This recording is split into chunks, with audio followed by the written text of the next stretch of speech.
You haven't used any of your skills, any of the things that you claim that you're experts in. A disgusting result. I don't want to hear anything more from you. You're fired.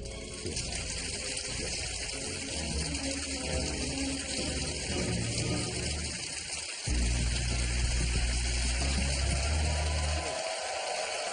Thank you. Good evening, I'm Jack D. Welcome to The Apprentice. You're fired. So, 2 losing teams, 0 orders. I think it's fair to say that none of the candidates covered themselves in glory tonight, although Richard was as full of confidence as ever. Looks like we're all on track. Victory is within our meats. Yeah, that's where you want your victory, within your mints.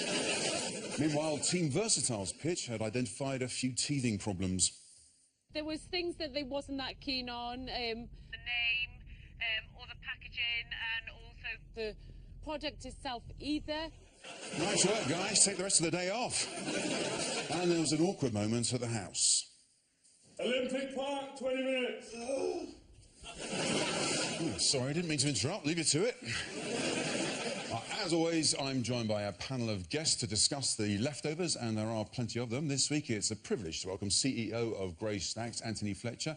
It's my pleasure to welcome actor and writer Ruth Jones, and it's my contractual obligation to welcome Romesh Ranganathan. Welcome to Your Fired.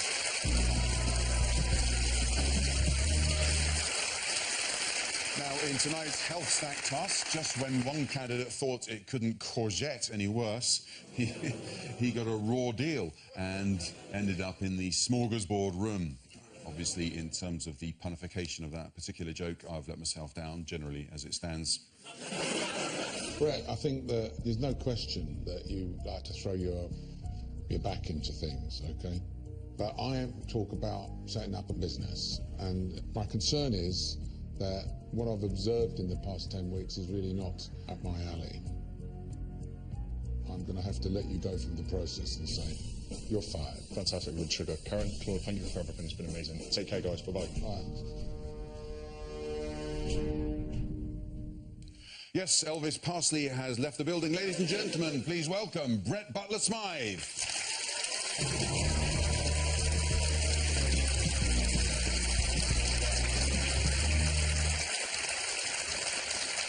So, you've become iconified, I think it's fair to say. Or maybe they're just sad that you didn't self-preservate for longer. True, true. So, Lord Sugar said that you leave the process an honourable man, so really nice thing to say. Did that make up for being fired at the point? To walk out and get that sort of decoration from Lord Sugar. Well, it was nice because he didn't want to let you go in the end, did he? He was like, I stopped halfway. I was like, yeah. Do I go back? Do I go? It was like the ending of a bad American film. Brett, just one more thing. And Gary, you know, when I walked out the boardroom, he sort of looked like a little puppy, didn't he? He was like, go. Yeah, he's heartbroken. He was. Yeah. When you get bad news, do you often say the word fantastic? Because that was the weirdest thing of it for me. So you're fired. Fantastic. Does that happen a lot with you? Your car's been stolen. Fantastic. No, look, you've got to be respectful to Lord Sugar and everybody that sits on that side of the desk with him. Yeah. We've all been given a massive opportunity, a platform to which we can all come off and hopefully do the best we possibly can from that. OK. Romesh, Lord Sugar said that Brett wasn't really up his alley. Would you agree with that? Do you think that's the right thing? Well, I mean, first of all, Brett, you've worn a T-shirt that has shown off a physique that's made me quite scared to take the piss out of you now. So let me just say, first of all, I think you're incredible. In terms of Lord Sugar saying that you are not up his alley, I think that comes from the fact that Lord Sugar, throughout all of the series, has always gone on about how he wants people to be no-nonsense and talk straight down the line. And I think because you had a tendency to sort of be quite floral with your language, in a way that I really like, by the way, that I really like. Because he had a tendency to do that, I think he sort of got a bit frustrated with that. Well, it was an unusual boardroom with 4 of you in there tonight. Let's have a look at how you ended up there. Although Brett is project manager, he's actually 3rd in line to the throne. You have King Richard sitting majestically at the top. Raw means uncut. I took raw off it. It was that he was Wonder Man, you know. And I will stand by my word. He weren't Wonder Man, though. I've explained it to you. My God, man, are you as thick as him? You've then got Princess Varna, who's managing the kitchen. She had 50 grams of oil. I think I need to put a little bit more. Look at it. This thing is impregnated with oil in here. And then you've got Brett. We're passionate about our product, and our product is passionate to be in a position where it's like needs to be. The pitch to the sports company was terrible. Brett. Listen, you'll always be King Brett in my book. Even, thank you. Especially when you spilt King beetroot down your King trousers. Oh, no. Claude said that that Richard and Varna slightly dominated you during that task. Do you agree with that? Do you think that was the case? I don't think that they dominated me. It was that I delegated and give people their specific roles, and they've done that to the best of their abilities. Ruth, do you think Brett got the balance right between being a good team player and a strong leader? Well, it's interesting, isn't it? Because in previous tasks, you did seem to be a little bit more kind of dominating. Maybe were you feeling a sense now that as the competition's drawing to a close, you were looking for that team feeling a bit more? Were you just feeling a little bit on uncertain ground? You're so conscious that there were 6 of us remaining, and with that, you knew that it was going to get down to the final 5. So everyone was playing for that position where they didn't want to be that one that was gone. I very much sort of went with a democracy in as much as I wanted to do the healthy snack bar. That was what I like to do. I go to the gym, I'm quite conscious of what I eat. And I just wanted to be sort of at one with the team so we could win and take us all through to the final 5. It did seem to me as though Varna had quite an influence on you. Have a look at this. Tell him that we're doing the courgette with tomato and oregano. We're going to be doing courgette with oregano and the tomato. Tomato. Let's go the whole song off. Yeah. Some people like that kind of thing. No. Do you still think you should have stuck up for Richard the way you did in the boardroom? Because that really annoyed Lord Sugar. Yeah, and I'd still do it today. I know that they said that the dehydration technique wasn't actually on the branding, but it wasn't just the branding that was at fault, was it? Look how much oil was in there. I think that's a testament to what a great guy you are. Having said that, I don't think Richard would have afforded you the same courtesy. No way. He was happy to throw you under the bus. Even before it got to the situation where you found out who lost, he was going, it's very difficult to pitch when the clients have got greasy fingers. Already, he was ready to put the smackdown on you. Anthony, do you think Brett would fit into your workforce? I think absolutely. We've got this role in the factory. You probably know what it is. It's the head of specification. Well, neither product quite lived up to the criteria of being a healthy snack. Let's have a look at the delights that the candidates rustled up. You went to retailers with this. Everything has to be separated on these trays in order for it to dehydrate properly. Oh, I'm going to give you a napkin, because that's the one thing. They're a little bit oily, right? I struggled to open the second bag because of the amount of oil on my fingers from the first bag. Yeah. Is that why it's not crisp? This is why they say chefs is the most stressful job. It is so dry. Do you like it? No. It's almost like it's gone off.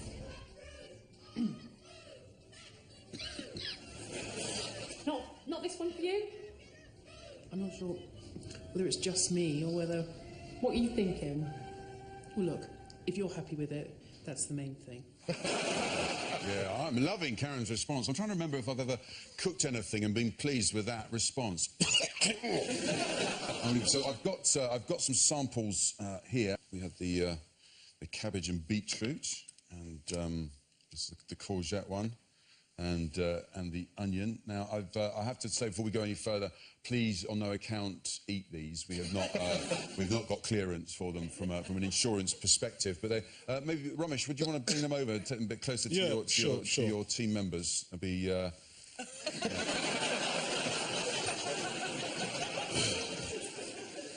right. Better safe than sorry. What have we got? Okay. Yeah, you've got onion there, and you've got cabbage and beetroot. These ones are the courgette ones. They sort of look like the leavings that you'd find after doing a fry-up, don't they? Anthony, what do you think? It's not such a bad idea. The idea of dehydrating vegetables, if they hadn't then gone and tipped the contents of an oil tanker into the bag with it, it wouldn't have been a bad snack, would it? I think this is the miracle crisp. It's a vegetable, and hardly anything's been done to it, apart from the water being removed. I think you're onto an absolutely fantastic concept. Have you smelt it? Concept. Because we all remember from the fish cakes task and what amazing things you did in the kitchen. Why didn't you get Varna to stick to the specification? Look, people will mock me for sticking to the specification, but the specification is something that everyone should stick to. Why, Brett, did you not put the kibosh on Varna adding all that oil? Is it literally because you've been criticised for sticking to the specification, but you decided to abandon the specification when it came to a time when you should have really stuck to the specification? Do you want to say it just one more time? I would like to. Specification. No, the thing is, there was no set specification for these. It was literally, you just went into a kitchen and we're not making you say it, are we? No, this is the shit that comes out my mouth all the time. You said it. No, there was no list. There was no Say it. Anybody? In fairness, it is the right word, so you carry on using it. There was no set menu. There was no set ingredient. Sorry, I don't get what you want about. What do you mean? I'm trying to say. This is what you should be saying it, man. But you said 50. You said 50 grams of oil, or 50 that was the recommended from a preset from that the. This is getting unbelievable now. She was literally glug, glug, glug, glug, glug. I was like, whoa, whoa, whoa, whoa, whoa. Yeah. And then from that then on, it was just too late. The time was against us. And that was literally our only product we could do. We had no pilot, no test, no nothing. Yeah. It was literally all or nothing. No, it was a shame. And nothing was what it was. In the end, it was, yeah. Ruth, are you into all these trendy products? You into kale crisps and lentil chips and all that kind of thing? Do you like that sort of thing? I tell you what I like is, you know those really massive bars of chocolate? I don't think you can go wrong with that, quite frankly. So we've heard as well, Ramesh, that these products are vegan-proof and vegan-free. Yeah. Well, it's two contrasting qualities there. One, vegan-proof. I assume that means that no vegan can get into the packet. Vegan-free means that no vegans have been added as an ingredient, which I just assumed that was the case for most products. So what about the health bars? Of course, the main ingredient for one of these bars was booby? What was it again? This one here is baobab. Boobab bar? The baobab. Always be careful how we pronounce this tomorrow, I'll tell you. Baobab. Yes, that's it. Baobab. Baobab. It would be helpful if you knew how to pronounce them. Okay, you got it. But you're glad you stuck to the courgettes after that, weren't you? Yeah. So you've all got some of the bars there with you. I've got one here. Again, I cannot stress highly enough, do not eat. So I can just open that and see what it's like. Think on. It's like I'm doing a documentary about Africa. Yeah. The ground is parched. Anthony, what are your first thoughts? What do you think? I'm not sure I'd call it a bar. It's more like cat litter, isn't it? Can you imagine in the pitch if they'd had to felt tip out antioxidants and then go, we're not actually allowed to describe it as a bar either, so we had to felt tip that out as well. What did you think of Charlene's recipe development process? She didn't seem very scientific to me. I mean, I think she needed to follow the specifications. She does, yeah. She does. Were you watching that thinking, I mean, there is a process that you would have to follow, I would have thought, isn't there not? Procedure? Absolutely, and I think she should have looked around her, the hints from Karen, the hints from the product developer there, and, you know, maybe been led a little more by them. It was like she was playing. It was like she was an 8-year-old that was just like playing at cooking. I'm going to stick some of that in. I'll have a bit of that. That'll be lovely. Oh, I'm going to stick a bit of that in. And it was just, there was no thought to it. She needed specification. She sort of went crazy. She did. Like, when I watched it, I thought, has she been in there on her own for like a month? Because like, she was just... You know, she was flipping out, man. It's like Lord of the Flies or something. It's crazy. So, baobab, acai, maca, what's your favourite flavour? I can never decide. Are those popular ingredients nowadays? More and more.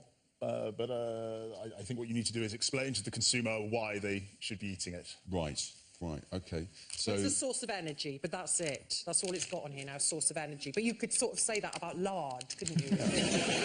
So...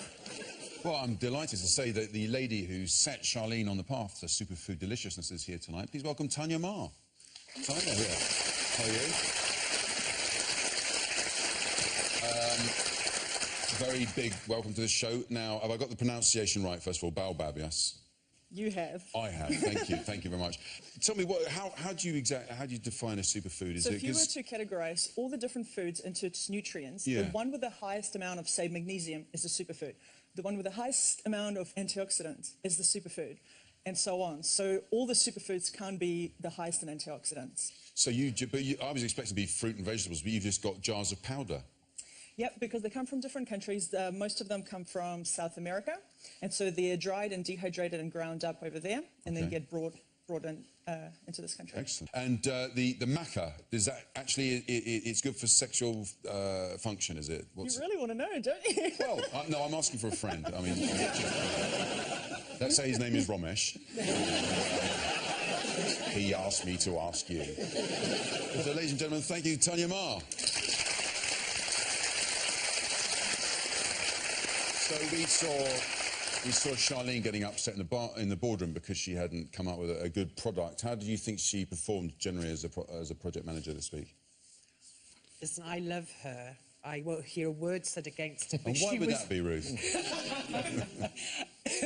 What I like about her is her optimism is ridiculous. I mean, when she did all that stuff about saying, yeah, well, the feedback on the project was that, you know, they didn't like this, they didn't like that, they didn't like that. There wasn't anything left, and yet she kept smiling. And she's a trier. I know she's nice and saying she's a trier, and I have liked her in the process, but once she's realised that the product wasn't great, she wasn't the one that drove it forward and kept the morale up in the team. So she'd created a bad product, she'd given them a problem, and then she didn't do anything about tackling that problem. You've got to love someone who goes and talks to the people at Holland and Barrett and say and tells them that health food is going to be a big thing in the future. Oh, really? Wow. Just as well we've opened shops across the country. When she went in, she said, "Hi, ladies. Have you heard of superfoods at all?" It was have you heard of the superfood? Oh, yeah. She's Karen stood up for Charlene, didn't she, in the boardroom, saying that she never gives in. She's really good. Would you like to see her win the process? Yeah, fellow Plymothian, stroke Welsh bird. You know, she's... A bird? She's an ex-Wren. You know, she wouldn't mind me calling her a bird or anything like that.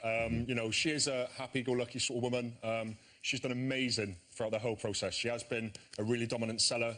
She's been on point every single task. And she's never lowered or anything. She's never gone below average. She's always kept it, like you said, very optimistic and very upfront. So, yeah, good luck to her. So what about the marketing side of things? Because both teams made some errors and omissions with their packaging. Let's look at Connexus first, because this is what they came up with. Anthony, what were your first thoughts on this? Well, I think they went for a brand name which started in the right direction with the term vegetable crisp, which I thought was useful for communicating to the customer what it was all about. But I did think they just missed the point of what was so special about this product. And obviously, you had, what, like 2 days to do this, and I couldn't do it. So, you know, hats off to you and all that. But people want to be able to eat something naughty, but know that it's good for them. So crisps equals naughty, but you don't really know that it's good for you, because they're missing out all those great adjectives, like the fact that it's raw. All right, well, let's look at what Team Versatile got up to with their packaging and marketing for the Rejuvenate bar. There it is. Gary and Joseph didn't have that much to go on, did they? Because Charlene was just yelling down the phone at them what it's in. So they had to come up with this. I mean, do you think they did a fairly good job of it, or...? Well, do you know where I think they did succeed was in not having a transparent wrapper, because at least they were hiding the fact that it was just a load of mush. This bar is baobab, protein here, and then this is ingredients, peanut butter, freeze-dried pomegranate, and that's it. So what the hell are you talking about? Where's the baobab? That's what Charlene said down the phone. So they tried to defeminise it by putting a great big E across the woman's face. I mean, did that work for anyone? Did that, you know, if you had one guess, would it be a man or a woman? We reckon that. I think there are 2 good reasons why we think that's a woman on there. So what about Gary? He was very confident with the pitching. You must have done lots of pitching in your time. How did you rate him? I think what Gary did very well, he was very professional, but he also built rapport. And I think we saw something slightly different from him this week. Somebody who was happy to chat and connect and sell, and it was a soft sell, and I think it worked. I think he was excellent on this task, because he was the one that drove them forward with regards to getting the energy up for each of those pitches. You know, he actually looked like the project manager during those conversations. And you've got to remember how difficult this task was for him. He's going back to the place he worked for 7 years, and they say to him, "Oh, you're here for 7 years. What have you been up to since?" Yeah. "I've got this bar." Do you know what I mean? How embarrassing, man. If he was able to just go, look, this is a work in progress. We know it's not quite right yet, but there are things that we would do, but this is what we're excited about. And I just think he was almost there. He was almost going in that direction. Ultimately, can a good presentation save a bad product? Even if the product isn't quite perfect, if you can sell them the dream, they may still take it if they trust that you're going to deliver it. OK. So, Brett, well, you might have been criticised during that episode for your pitching, but I think that's because the customers weren't really speaking your language. Now, we managed to get hold of a Brett to English dictionary, and it's been quite helpful. Have a look at this. I haven't got an experience in as much as I'm a fully qualified, certified catering assistant. I'm not necessarily completely 100% French orientated. Lord Sugar, I can honestly tell you that I genuinely, categorically did not stipulate with any other specification than that recipe and the way it was meant to be put together. It's based on potentially simple formulas which already exist. The light reacts to the sensory aspects of all cats. See, once you get used to it, it actually gets simpler. But there was one piece that we found, and we just could not translate it. We sent it off to several specialists, but we had no luck. And maybe you can help us out with it. I wouldn't necessarily like to stereotype the fact that everyone's within the right place that they should be. I like to think that sometimes you can take a generic form of audience and try and cater for that. But if we had an element of maybe the females being within the team, they could give an outsider's view looking in, which could have proved to have been quite, sort of beneficial for us, really. See, Brett, I have watched that 8 times. I still do not know. What were you talking about? That is just utter waffle. It's funny because, occasionally you say exactly what you mean. I can shit you not. Karen was there and she absolutely got her ass in her hands. Don't look at the camera, you helmet. Oh, no! What that shit? That's fucking beetroot as well, it's going to stain. To be honest with you, Lord Sugar, I'll tear people a new arsehole as much as the next person. Well, you know what, to be fair... That don't mix my words, To be fair, if they eat your snacks, they're going to need a new arsehole, aren't they? Brett, why do you make things so complicated for yourself? And us, for that matter, why? I like to keep you interested, see? Yeah. No, again, shit does come out, and you just can't help it. It's just literally, you've just got no control. So, Brett, sadly, we've seen that Lord Sugar has indicated a preference for a non-investment-based scenario vis-à-vis yourself. But let's just have a look, see who's got any advice for you for the future. Now, I like Brett. He came from a Navy background, and you could see that kind of discipline coming through all of the time. If I wanted a hole dug, or a wall built, or a bridge built, Brett's your man. On this particular task, it technically went wrong, and unfortunately, he was responsible for that process.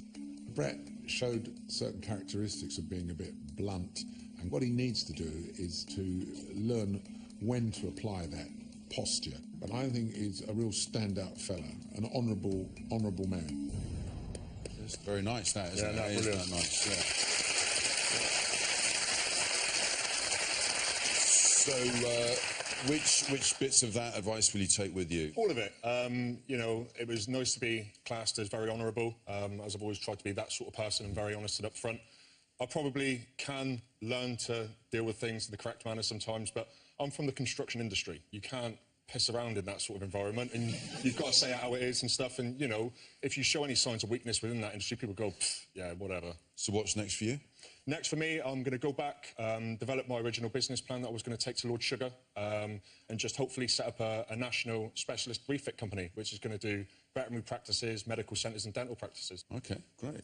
Well, it's time to find out whether we agree that Brett was the right person to be fired tonight. Anthony, do you think Lord Sugar fired the right person? I think Brett's fantastic. I love his values. I wanted to see more of Brett, and I think he could have gone further in this competition. All right, good. Ruth?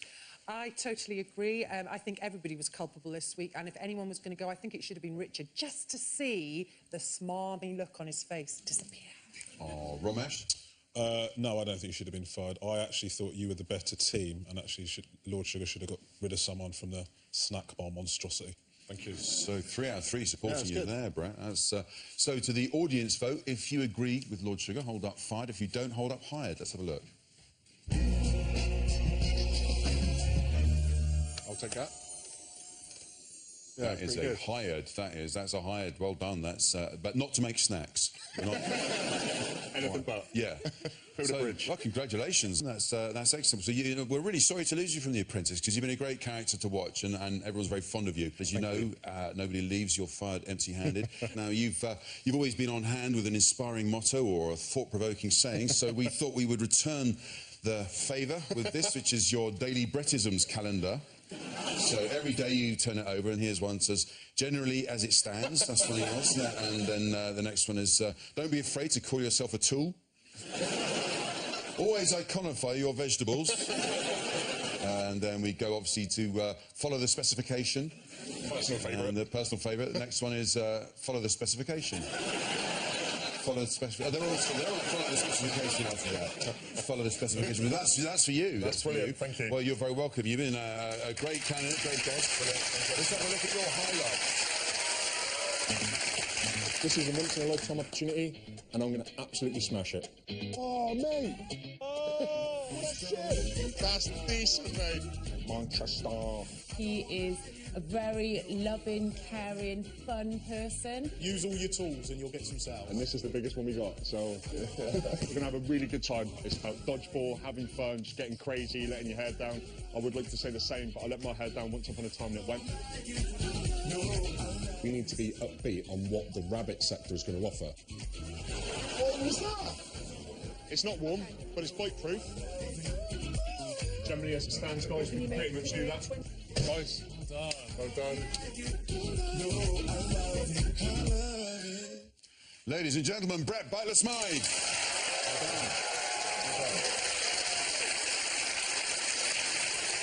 That's all for tonight. Thank you to Anthony, Ruth and Romesh. So it's on to task number 11 for our candidates. Yes, that's right.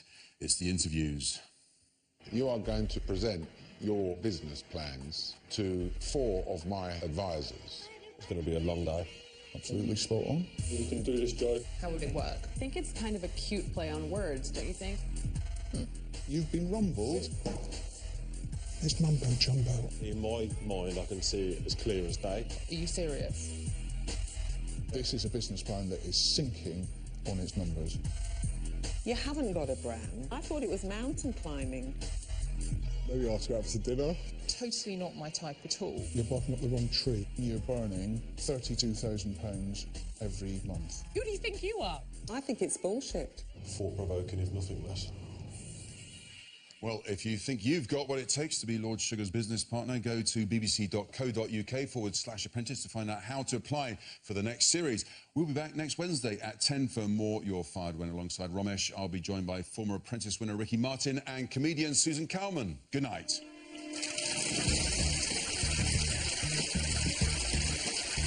Now, which two are you backing for the final? Go to the Apprentice website to cast your vote. And if you need a little reminder of their individual characteristics, go back to BBC One to catch up with the final 5 in 10 minutes. Coming up, Josh faces a fate worse than death right now as he gets a gig with the Chuckle Brothers. That's it from BBC 3.